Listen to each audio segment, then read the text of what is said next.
Prof, let me bring you in. This definitely has an effect on the housing sector.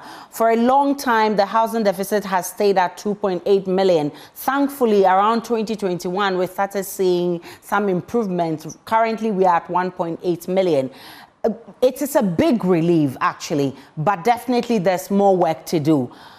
Is this situation not recipe for us to actually go back to square one, or even get worse off if this is not handled properly? Thank you very much, and good evening, Asha. Good evening, my colleagues, and good evening to our listeners. I don't think it's a recipe in any way, because the current situation, when you look at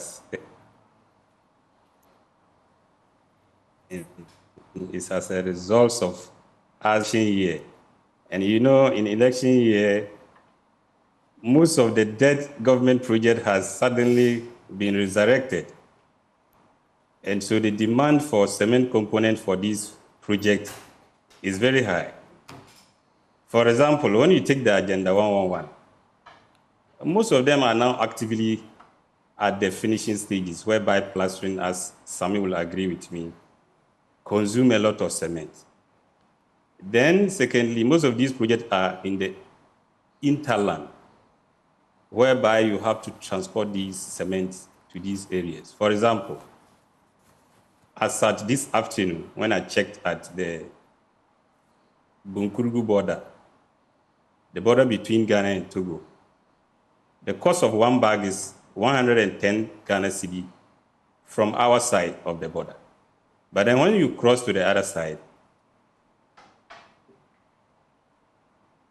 right, it's 105 Ghana. And so basically it's because transportation. Please, can you hear me? Go ahead, Prof. Great.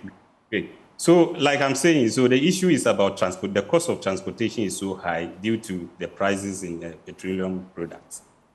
And so that necessarily doesn't mean that it is a cause of worry that, like you put it, is a cause of the, what do you call it? It's a recipe for disaster. No, I see it as a temporal kind of increases, whereby after elections, some of these projects will be completed.